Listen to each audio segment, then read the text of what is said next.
Good evening. This is All India Radio. I am Valsa Williams with the news at 9.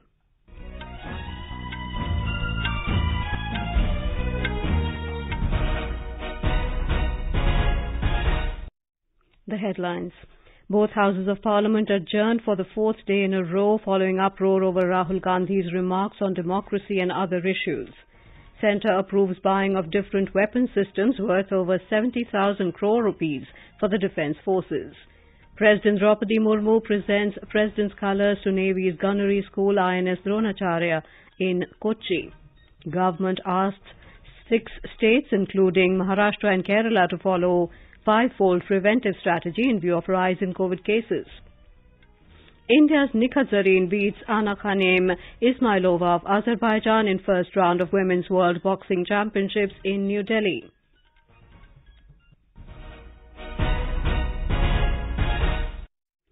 Both houses of parliament continue to witness disruptions today over Rahul Gandhi's democracy remarks, Adani Group matter and other issues. Amid ruckus in the Lok Sabha and the Rajya Sabha, the proceedings were adjourned for the day. In the Lok Sabha, when the House reassembled after the first adjournment at 2 p.m, TMC MPs were in the well wearing black scarves over their mouths. Congress, DMK and other opposition parties were demanding a joint parliamentary committee probe into the Adani Group matter, while Treasury bench members were demanding Mr. Gandhi's apology for his remarks on democracy in London. Speaker Om Birla repeatedly asked for order in the House, but ruckus continued, leading to adjournment for the day. In the Rajya Sabha, similar scenes were witnessed when the House reassembled after the first adjournment at 2 p.m. TMC MPs were in the well wearing black scarves over their mouths, alleging that opposition members are not allowed to speak. Deputy Chairman Harivansh asked the protesting members to go back to their seats and let the House function. Amid pandemonium, the House was adjourned for the day. The BJP has demanded that Congress leader Rahul Gandhi must apologize for his remarks about Indian democracy in a foreign land. Addressing a press conference in New Delhi, BJP leader Ravi Shankar Prasad said Rahul Gandhi has made it a habit of demeaning Indian democracy on foreign soil and so far has not expressed any regret about his remarks. He said the BJP will continue its campaign of pressing its demand for Mr. Gandhi's apology. The Defence Acquisition Council has approved proposals worth 70,500 crore rupees for buying different weapon systems for the Indian Defence Forces. A meeting of the Defence Acquisition Council, chaired by Raksha Mantri Rajnath Singh, was held in New Delhi today. Out of the total proposals, Indian Navy proposals constitute more than 56,000 crore rupees, which largely include indigenous BrahMos missiles, Shakti electronic warfare systems and utility helicopters maritime. The Defence Ministry said this additional procurement of the BrahMos missile system will enhance the maritime strike capabilities and anti-surface warfare operation. The ministry said the procurement of utility helicopters will multiply the operational readiness of the Indian Navy in the domain of search and rescue operations, casualty evacuation and humanitarian assistance disaster relief. Similarly, Shakti electronic warfare systems will equip and modernize the frontline naval ships to counter any naval operations by the adversaries. President Droupadi Murmu has urged Navy personnel to keep themselves updated with the latest technology to protect the country's maritime interests.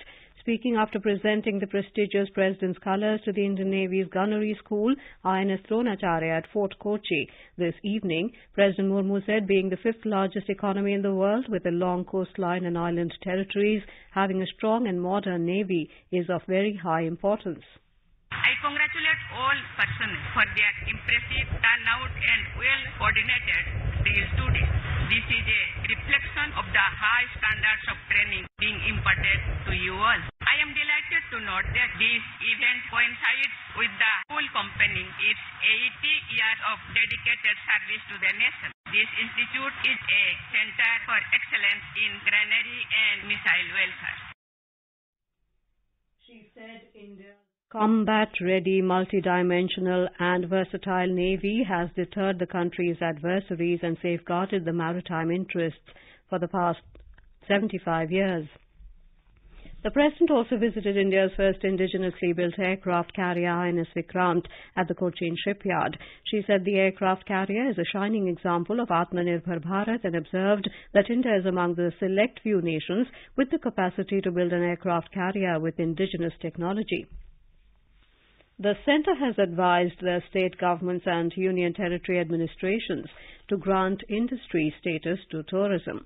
This would help in pushing hospitality projects in the country. In a written reply to a question in the Rajya Sabha, Tourism Minister G. Kishan Reddy said industry status to the tourism sector would make it more competitive. It would also help reduce the cost of hospitality projects, which are capital intensive, and also encourage further investment. Mr. Reddy said 10 states and 1 union territory have accorded industry status to the tourism sector so far. They are Gujarat, Kerala, Rajasthan, Punjab, Goa, Karnataka, Uttarakhand, Maharashtra, Jammu and Kashmir, Himachal Pradesh and Tripura. The unemployment rate in the country is witnessing a declining trend. The unemployment rate was 4.8% in 2019-20, which was subsequently reduced to 4.1% in 2021-22. This was stated by Minister of State for Labour and Employment, Rameshwar Teli, in a written reply in the Rajya Sabha today. He said the worker population ratio is witnessing an increasing trend as per the latest periodic labour force survey. The worker population ratio has increased from 50.9% in 2019-20 to 52.9% in 2021-22, reflecting higher engagement of people in productive activities. In Arunachal Pradesh, an Army Aviation Cheetah helicopter flying an operational sortie crashed near Banglarap village in West Kameng district today. The pilot and co-pilot of the helicopter lost their lives in the accident. The chopper had taken off from Senge village at 9 this morning and was en route to Misamari when it lost contact midway.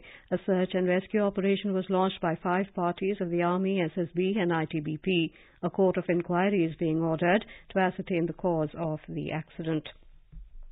This is All India Radio giving you the news. For quick news updates round the clock, follow us on our Twitter handle at AIR News Alerts. As Mann Ki Baat reaches its 100th episode next month, All India Radio brings you a special series on the impact of the program on the transformation of India. People, voice and direct dialogue, that's your and our Mann Ki Baat. Yes, this is how our Prime Minister connects with millions of countrymen with the program Mann Ki Baat, aired on the last Sunday of every month on All India Radio. This series, which started on October 3rd, 2014, will complete its 100th episode in April 2023. On this occasion, All India Radio is going to present some selected addresses of the Prime Minister from the special program which guided the country on a new path. In the 4th episode of the series celebrating 100th episode of Mann Ki Baat, let's listen to the excerpts from Mann Ki Baat through which the Prime Minister established yoga as a health movement in the world. Prime Minister Narendra Modi has a lot of faith in the tradition of Indian knowledge. The Prime Minister has been attached to yoga for a long time. Not only is the Prime Minister himself a fan of this priceless treasure of India, but he also practices yoga daily. Due to his efforts, the United Nations has declared June 21st as World Yoga Day every year. Talking about this momentous occasion in Mann Ki Baat, December 2014, the Prime Minister said, United nation ने योग को पूरा विश्व 21 जून को योग दिवस में माने, इसके लिए स्वीकृति दी। भारत के लिए ये बहुत ही गौरव का, आनंद का अवसर है। सदियों से हमारे पूर्वजों ने इस महान परंपरा को विकसित किया था, उसने आज विश्व जुड़ गया। योग व्यक्ति के जीवन में तो लाभ करता था, लेकिन योग ने ये भी दिखा दिया वो दुनिया को जोड़ने का कारण बन सकता है। सारी दुनिया योग के मुद्दे पर यूएन में जुड़ गई।